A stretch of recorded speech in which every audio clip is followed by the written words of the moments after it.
It needs to be unmuted. We are unmuted here, yeah. Yeah, all set. Looks like we're live.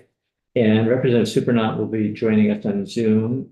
I think she had to run off. So, Steve Collier, you were here last week and walked through or gave us some input on S-124. I think you were all set. I think maybe some of the committee had thought it might be helpful to have you come back just as we dig into it a little bit more. So I'm going to first, before we open it up to the committee, though, for questions, just see whether there's anything that you wanted to either add or say again from last week. Well, thank you so much. Steve Collier from the Agency of Agriculture. Thanks so much for having me back. The only thing I'll say while it's on my mind is that little bit that Mike O'Grady was just talking about, adding to the emergency exemption as defined by or as required by the rules of by the RAPs makes perfect sense to me. That language is not meant to change anything that's ever been in practice. The history of this is, as far as I've been able to tell from my research and talking to people in our agency, is that the winter spreading ban started long by rule, not by statute. So I looked at older rules of things that preceded the required agricultural practices, and that the winter spreading ban and the emergency exemption have both been in rule since at least 1995. It's possible it was in session law or somewhere else too. I don't know, but I know it was in rule in 1995. So it was coupled. It was the ban and the exemption. In 2013, the seasonal exemption was created by the legislature. And that's the first time I'm aware of that the winter spreading ban was memorialized in statute. So when that different separate exemption was created, that first line of the section just says, you know, it says the ban, but it also says unless it's a seasonal exemption. So our practice has always been for 30 years at least to grant emergency exemptions as necessary. We never stopped that practice, but I read the language a couple of years ago and I didn't like how it read because it acts as though there's only a seasonal exemption when there's long been an emergency exemption under the rule that we've also implemented as required. So we're not trying to change anything that's been in place for at least 30 years. We just want to be clear that we have the authority as necessary in an emergency to grant an exemption. And the reason is for something like the best example is an overtopping manure pit. You don't want to have a pit overtop into a river. So if you have a pit that's overtopping or about to overtop, that can be an emergency situation. So rather than let it spill into the river, you want to find something else to do with it. And that's where the secretary of our agency has the authority, has a longstanding authority to be able to address that as appropriate.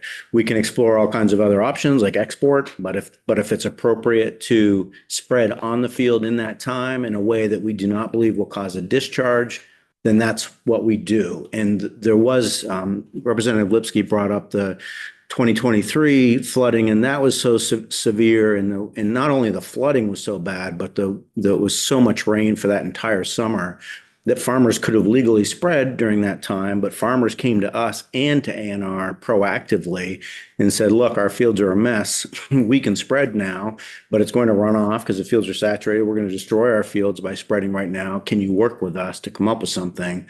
So we worked with ANR, we worked with the administration, and we worked with farmers. And the governor actually, as part of his emergency order from the flooding, made an allowance to also allow for that exemption during that time. So there was a system set up where farmers could contact us and go through a process to get an emergency exemption, but it was actually under the governor's authority at that time. So we're not trying to change a thing. It's just that, as I understand it, from what I'm told, the seasonal exemption was created never with the intention of eliminating the longstanding emergency exemption, but it was just a legal drafting oversight that it created an anomaly, and I'm not comfortable with where we are now. So I want to keep doing what we have been doing, but I would like your authority to do that. So putting it in statute as drafted or with slight modification with your position anyway, is that it wouldn't change anything. Nothing from our, I would just be putting in statute. doesn't change a thing from what we've been doing for 30 years. It just makes it clear that we can do it. Do you have any, off the top of your head, data on how many emergency exemptions in a typical year or decade? I don't know how often they happen. I mean, I've been in the agency for 5 years. The only year we had a lot was the 2023. So that was December of 23 and January of 2024. And that was all because of the flooding. Year after that, I don't believe we had any this last winter. We had one or two, I believe. Since I've been here, it's never been a lot, but I think in years past, there were some years when there were at least a handful or more. It's very weather dependent, situation dependent, but we don't want, I mean, if the conditions are fine, then there's no harm in spreading in winter, but we don't want to fix one problem by creating another one. And so as an example, if we told a farmer, go ahead and spread on snow and it went into the river, ANR could say, you need a CAFO permit now because you just discharged to water. So we don't want to, we're not trying to create a problem. We're trying to solve one through the emergency exemption process. So, and there are times when it's perfectly appropriate to spread in winter and there are no repercussions. There are other times when you can't. Representative O'Brien. Steve, with CAFO permitting, are there exemptions like that built into it, or does it just say we defer to your state? CAFO doesn't have any kind of winter spreading ban at all. They just have so the EPA through I don't remember if it's part of the CAFO regulations or if it's part of the permit manual. So the EPA has about an 800-page permit manual with a bunch of best professional judgment in it. And I think it's in there and not in the actual rule. It has a bunch of factors that should be considered when spreading in winter. So, whether or not you're spreading on frozen soil, whether or not you're spreading on saturated soil, whether or not you're spreading on snow. So there's a series of criteria that you're supposed to look at to make sure that you're not discharging, but there is no ban under federal law. So we could spread all winter long in Vermont and be not in any way jeopardizing federal law as long as there were no discharges to water and as long as large farms were complying with their nutrient management plan. So that's a good example. I'm just wondering if there's potential tension then between, LFO following RAPS and CAFO permitting following those regulations. So, if a farmer says, who's the greater God here? Well, that's a great point. And our plan is, so right now there's no farms with a CAFO permit in Vermont. When there is a farm with a CAFO, so right now we regulate all farms. So it's our authority. But if we do something that causes a discharge, then ANR can step in. So we still want to be coordinating, cooperating with ANR. And we did in that example I gave you from 2023.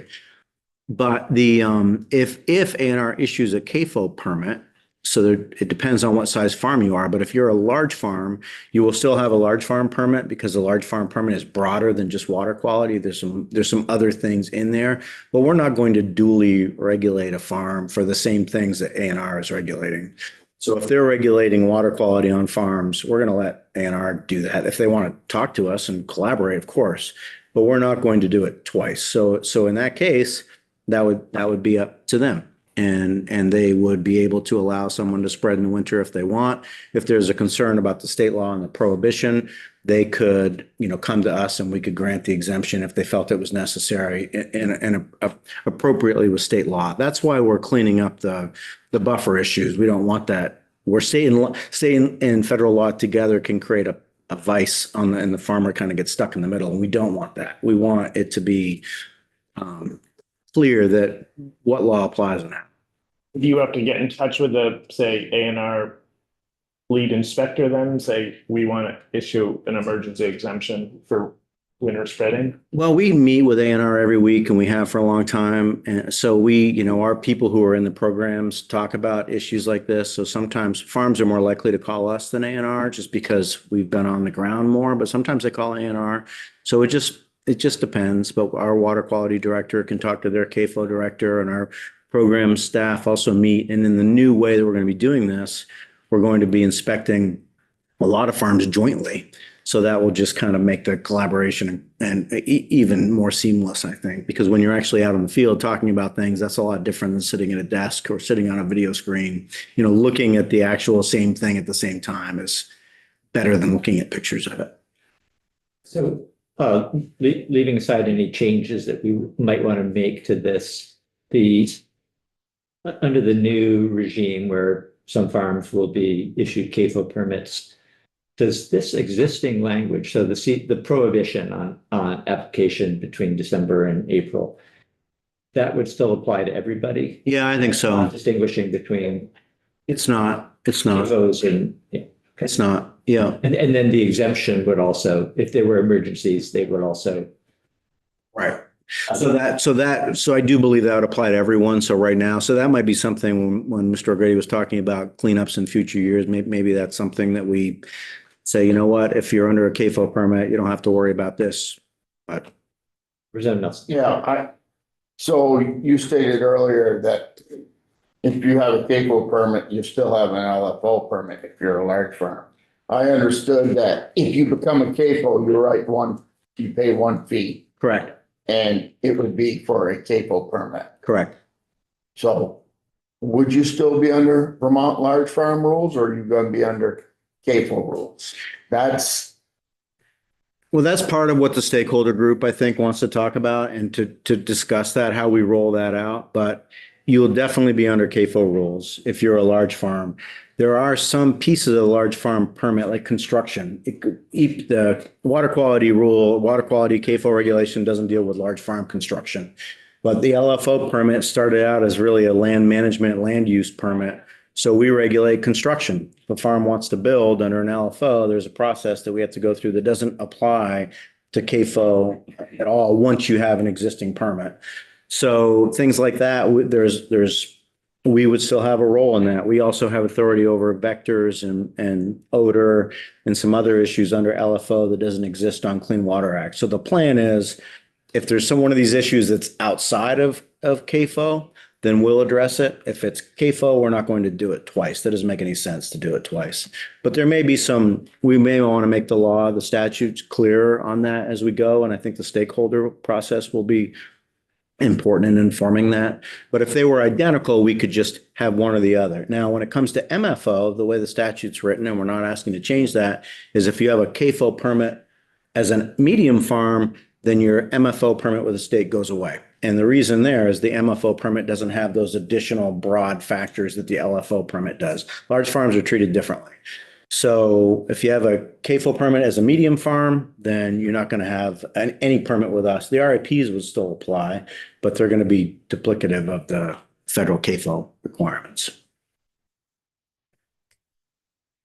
Go ahead, Representative O'Brien. Steve, are there permits for, I'm sure that this is the case in Vermont where large farm, no animals, but using a lot of, say, fertilizer on fields to grow corn or crops, or huge million tap triggering operation with water discharge byproducts from RO machines. Where do they fit in this whole thing? So every farm has to follow the RAPs as long as they're at least eligible, but the whole concentrated animal feeding operation is just tied to animals. So it can be horses, can be, pigs, it can be anything. But ducks, poultry, I mean, so for every different type of animal, but it's primarily because of the waste of the manure.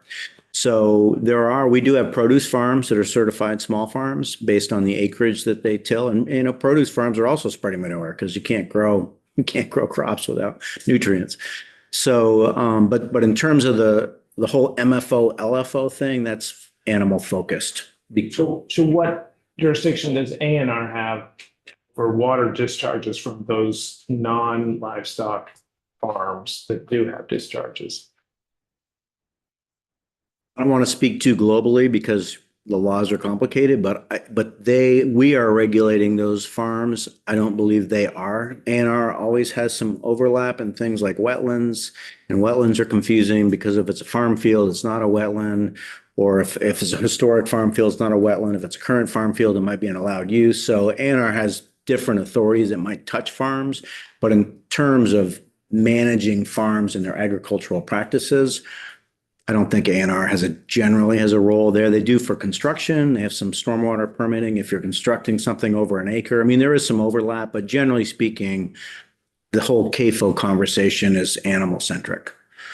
So if I buy manure from Richard's farm and spread it, I'm discharge wise, I'm still under somebody's watch, right? Yeah, I mean, if you don't have animals, you've got to follow the required agricultural practice. That's true for all those same, all those standard setbacks, all those requirements across. And that's still water related. All water related. I mean, there's more, a little bit more, but it's mostly all water related. It's just that the large farms and the medium farms are the focal point because they are on their own farm generating the most manure. Doesn't mean they're any bit more of a water quality risk. It just depends on how they're using their nutrients and protecting their production areas. In their production areas, do have significant waste if you don't protect it correctly. But this all comes from federal law because this is how the CAFO rules were, a CAFO is considered a point source, and that's where it all ties back to, just like a factory. So whether you got a pipe into a lake or, you're a Vermont Yankee or you're a farm, if you're an concentrated animal feeding operation of a certain size, you're considered a point source. And so then it's all about regulating those point sources. But that's very narrow in scope. Like federal law wouldn't cover very much of anything in Vermont without also having the non-point source program. I think I've said before in New Hampshire and Massachusetts, where the EPA runs the program, they have one CAFO permit total in both states. And they're not as many farms there as there are in Vermont, but still CAFO is pretty limited in how it applies. An accessory on-farm business with a significant discharge falls under what? Now you're just trying to have fun with me. No,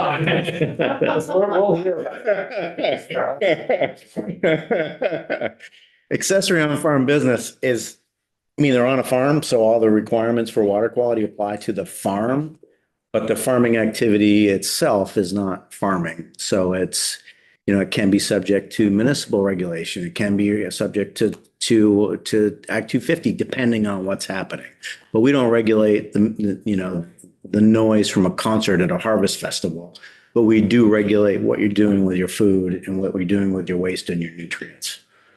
But Thinking about an on-farm business that's producing something. right, that would have a discharge. Water. Is that like a factory or is that more like a production area? well, if it's farming, it's us. If it's not, so if you're making apple cider from your own apples, that's farming. If you are a strawberry farm and you're importing apples to make apple cider from somebody else, then that's not farming. And so then ANR's wastewater requirements could apply. And even with dairy processors, we have the same kind of thing where we're regulating the dairy processor, but their wastewater may fall under ANR's jurisdiction. But again, it depends if you're farming or not. If you're making your own ice cream on your own farm from your own dairy products, you're farming. And so then, our requirements apply. Representative, do you have a hand up earlier? No. Steve, you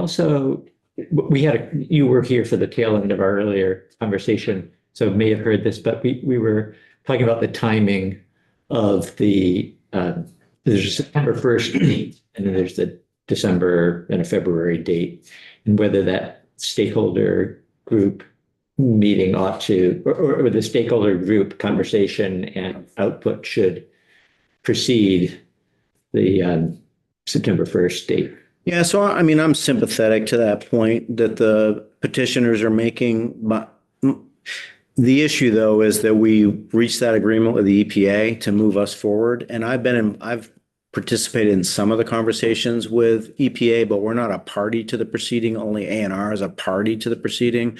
So I don't know exactly. I know that is something that EPA has agreed upon that we should do, but I don't know how much they care about the date. I would just say it also doesn't matter because this is just a document that says who does what, which is, and if you pass S-124 as we've requested, ANR regulates federal CAFOs and the Agency of Agriculture regulates state non-point source. And we can't regulate federal, the Clean Water Act. So that document is just something that ANR is going to put together, the EPA is going to approve. It's going to say ANR regulates federal Clean Water Act and ensure that we don't. Like that's what EPA's interest in this is, to make sure that their delegated entity is implementing federal law. So anything beyond that, EPA doesn't even have a say, honestly. I mean, they may have an opinion, but they regulate, they have to ensure that the Federal Clean Water Act is being properly administered by ANR. And that's their interest in that document. We have no interest in anything being different in that document. If things change down the line, that document could change. So my personal opinion is let the EPA, be comfortable with what we're doing and make sure that they've signed off, which they're doing, that they agree this is the way we move forward. And if things change in the future, they change in the future. But so I understand the concern, but I don't think it's a substantive concern. And it's partly because I just want to make sure I'm understanding what you're saying, that the contents of that September 1st, of the document that's due on September 1st are largely pro forma, and we could do it earlier than September 1st because it's that simple. I mean, it replaces the MOU, that some version of the MOU has been in place for 30 years, I think. It's changed over time as the law has changed. I never really understood the MOU is there, we follow it, but it's kind of a superfluous document in my opinion, because it's not to the extent that people need to understand who does what, but to me, it's very clear that if it's the Federal Clean Water Act, that's ANR's authority. Doesn't matter what we think, they get the authority. They can tell it. We can say what we want and they can ignore us. That's just the way it is. And the document is not going to say much more than that. It's going to say ANR is the sole delegated authority to administer the Clean Water Act in Vermont, and they have the authority to do that. Agency of Agriculture has the authority to administer the non-point source pollution controls under state law in the state of Vermont. That's what it's going to have a lot more words, but it's not going to say a whole lot more. Nelson. If 124 were to fail, Where to what? Sorry. which I understand failure is not an option, but if it was not to pass, EPA would move the whole state into deregulation or just the farm program. And if it was deregulated now, under the current administration, what would that look like for our LFOs, MFOs, our RAPs? Would those all go out the window and we'd be farming under EPA rule like they do in New Hampshire, Massachusetts, and other states? So let me take your last question first. The EPA can't change state law, and nothing the federal government's going to do is going to change the state law. So Okay. the RAPs, our program, they're in place regardless of what Congress does. Unless they try to, well, the administration can't pass laws, just Congress. So, Oh, really? Well, so unless Congress preempted state law, they can do that under the Commerce Clause for some things, but unless they totally preempted the field, then our state law wouldn't change in any way. In terms of, and now I forgot I don't know what EPA would do if S-124 doesn't fail, but I don't want to find out. They have said that if they find that the state is not implementing the program correctly, they will not just de-delegate the federal CAFO for farms. They will de-delegate the entire state, all of the state programs, which means that ANR would no longer have any authority under the Clean Water Act, and the EPA would. I don't think anyone's really ever believed that EPA wants to do that, at least under the prior administration. I don't think anyone thought that was a realistic possibility. It's probably more of a possibility for very different reasons now than it used to be, but that's all speculative. What we want to do is cooperate with the EPA, work with ANR to ensure that we're properly administering federal law. And that's what S-124 allowed us to do. And we really appreciate all of your support and our legislators' support, because we're not interested in rolling the dice and seeing where they land. Let me just ask you about so there's two sections here that don't really have anything to do with the EPA. And we talked about one already, the spreading ban, the emergency exemption. And then section 6, this is language that the agency, I think, supplied to us. This is the one that takes the small certified farm annual certification requirement and replaces that with you only have to do it once, and then at the discretion of the agency. You probably felt that you addressed this the other day, but can you just say again why you're requesting this? Yeah, absolutely. It's just to reduce the administrative burden. I mean, right now, farms are required to file certified small farms are required to file a form with us every year saying certifying compliance with the RAPs. And if they don't do it every year, we have to follow up with them and we have to potentially even start enforcement action to get them to do it. It's just, from our perspective, it's a meaningless piece of paper. It's, if a farm is, what they need to do is comply with the RAPs, and swearing that you do doesn't change your compliance at all. But, you know, we need to know who the certified small farms are because we regulate them on a different, you know, every 7 years. We want to know who they are. We have no broad-based farm registry in the state of Vermont. So when we're for LFOs, MFOs, and certified small farms, we know who they are. And so that helps us in our enforcement efforts. And so we want them to tell us when they grow into that size or potentially shrink into that size. If they're coming down from a bigger farm, we want them to both be aware that they have to follow the RAPs if they're somehow not, and we want to know who they are. So we want that initial certification, but it's just every year filing a form. It's just administratively burdensome. It's one more thing. I mean, it seems like nothing, but with all of the issues farms are always dealing with, you know, labor issues, commodity prices, getting the crops in, flooding, you know, all of the litany of things, like filing a piece of paper saying, I'm still complying. It just doesn't seem important to us. And it also wastes our staff time. You know, we'd rather be working on substantive things. And it's no excuse for someone not to file a form, but I think farms feel a little bit similar like we do. Like, it's not the most burning thing because the question is, are you complying or are you not complying? Is this a paper form or is it done electronically? I believe it's submitted in paper. I'm not sure if we also can accept it electronically. Now, it's on our website. I'm sure of that, but I'm not sure whether, I think they have to mail it to us. I think, but maybe they can email it to us. I should know that and I don't know. But the problem is not the forms we get.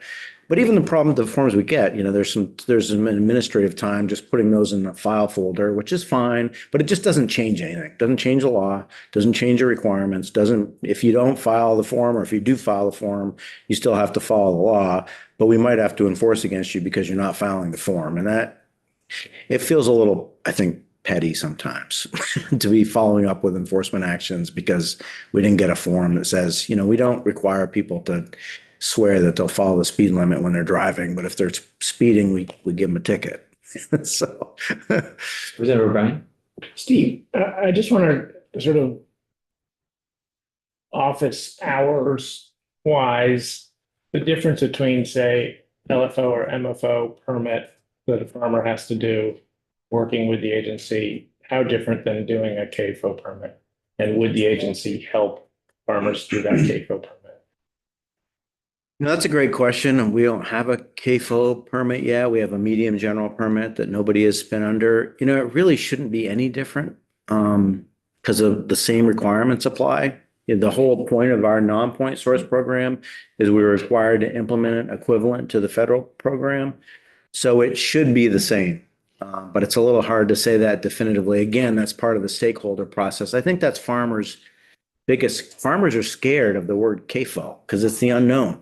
And you know, you've gotten used to us and we come and we tell you to do something and you know what we're going to do if you don't, and you know roughly what kind of penalty we're going to give if you don't. If A&R comes on the farm and looks at the exact same situation and says, we're going to give you an $85,000 fine where we would have given a $5,000 fine, that's scary. And so I don't think that's what A&R wants to do, but they have to, you know, figure out how this fits into their enforcement rubric too. So that's part of the whole stakeholder group, is trying to get some familiarity, some comfort, trying to, you know, A&R's got great water quality experience and they're the expert, you know, overall in water quality, but maybe they don't know quite as much about farms as we do.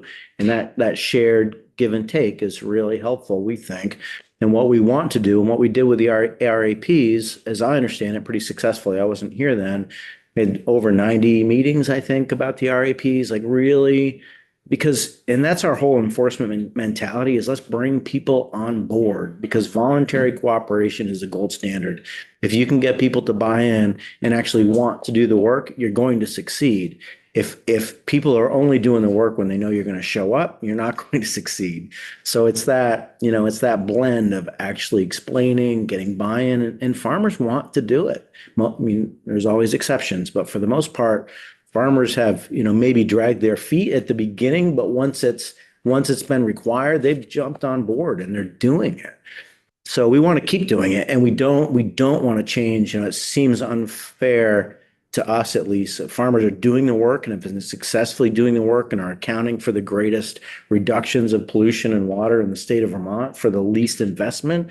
We don't want to change the stakes on them. Suddenly say we're gonna triple the penalty, quadruple the penalty. That's going to be up to ANR to figure that out. But we want to be there talking with them about it. If farms aren't complying, they've got to be brought into compliance. But our emphasis is let's get the fix in, let's protect water quality, let's use the available dollars to fix the problem rather than give it to the state of Vermont and a penalty, although we do both. And that there's a lot of, we get criticized for being too lenient. We get criticized for being too strong, but what we want is some continuity for farmers because it seems like a kind of a slap in the face if you've been doing the work, signing up, jumping on board, getting it done. Like there's no reason to change the stakes for those who are, sometimes you can do everything right and still have problems. That's just life. Farms who are intentionally, disregarding the rules, that's a very different situation. But even when you do everything right, you can have a problem. Flooding as an example. So, we think farms are our partners and ANR is our partner, and we just want to get everybody on the same page. And this is just a legal issue, but you gotta be under the right legal regimen, depending on whether you have a discharge or not. Complicated. I mean, and that's what's so hard is I have trouble understanding it. The poor farmer who's, it's nothing to do with intellectual capacity. They're all far brighter than I am, but it's just when you've got everything else to do, how do you figure out the difference between CAFO and LFO? And it's challenging.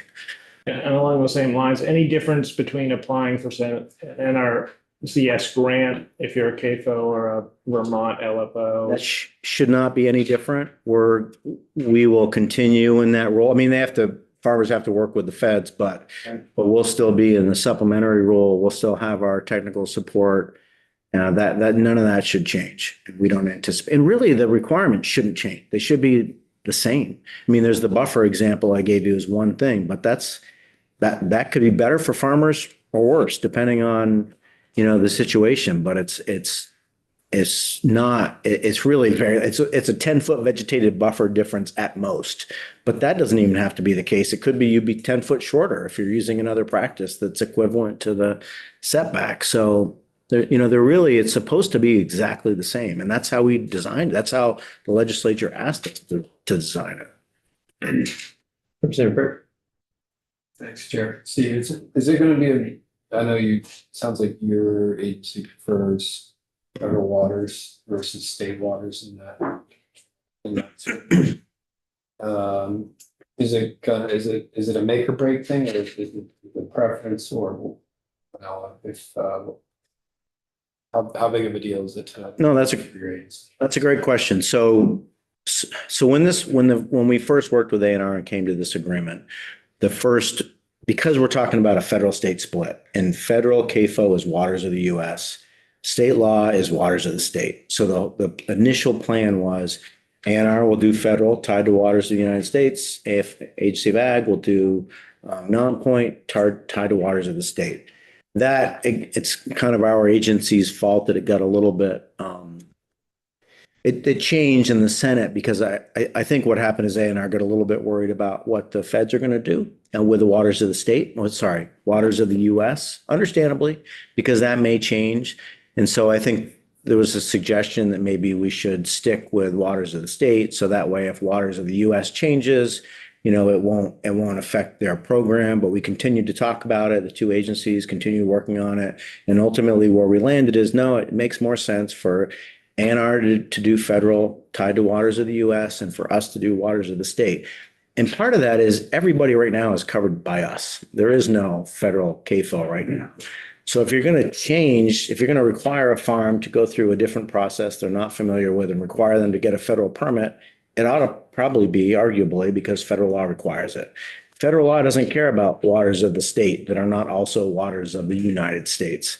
So it's just a lot more seamless and understandable to us. And since we regulate waters of the state, if ANR is doing some of the waters of the state, it just gets kind of more confusing instead of clearer. It's, we're not going to recommend a veto if you choose to go with waters of the state. And I don't think the governor would, even if we did, but so it's not the most important piece of this legislation, but a lot of the problems, to the extent they've existed in the past, has been people just trying to figure out who does what. And so I have more trouble applying federal law to a state standard when that's not what the federal law says. And when you talk about like small ponds that have nothing to do with waters of the US, it doesn't make any sense to me that if a farm is discharging to its own like small pond on its property that has no connection to any other water, that you need a federal permit for that. And then you possibly give a citizen the right to file a suit against that farm in federal court because of that discharge. It's our responsibility, the Agency of Ag, to stop that discharge because you can't discharge to waters of the state. But why impose federal law? We already extended federal law to every farm. So why like create another confusing regulatory hurdle? So, I mean, yeah, the only reason I think that you would want to do it is if you think ANR does a better job than we do. And so if you think give ANR every farm you can give them because that's going to be better, I guess that makes sense. But then maybe that's not even the way to do it either. So yeah, I don't know if that answers your question. No, it does. Yeah, I guess where, actually, back to where outside it, but if it's, I mean, is this ultimately going to decide whether or not it goes to ANR or goes to you guys, your agency in that section of the statute? No, I mean, the only, so ANR will be, as it always has, will be implementing the Clean Water Act. The only question is whether the waters of the state are broader, also narrower, but mostly broader.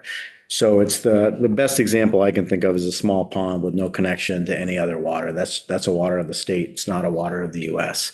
But it also gets a little tricky because waters of the US include some wetlands and waters of the state doesn't. So if ANR was doing everything, it would make sense to blend the definitions, waters of the state and waters of the US, and just always go with a broader one.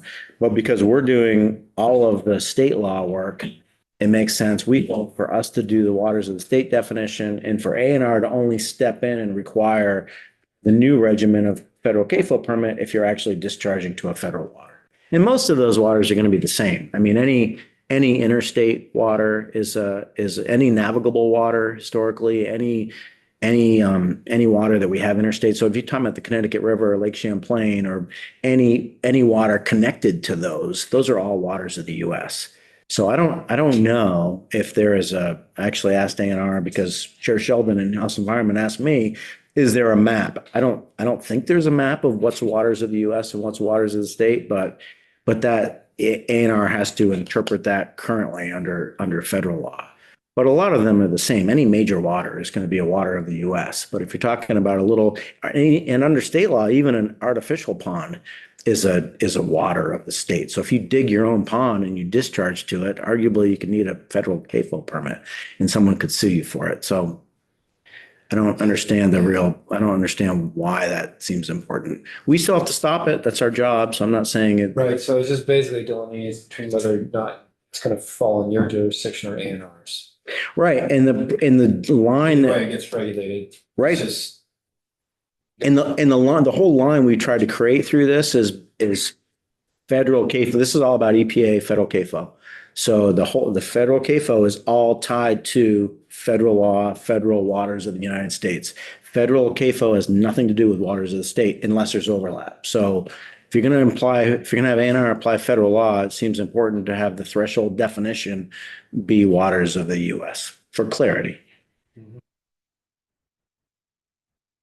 But there are bigger issues in the bill, so Are waters of the US connected to the TMDLs? I don't think that EPA has any worry about waters of the state that are not waters of the US for TMDL. I don't know how they would get jurisdiction otherwise, but that's a good question. But I think since the whole TMDL is tied to waters of the US, I don't think so, but there's a lot of laws out there that might conflate those things. So, the TMDL that we have in the state of Vermont right now are all waters of the US. Yeah. Yeah. Right, are we out of questions? Oh, no, but I'll reserve.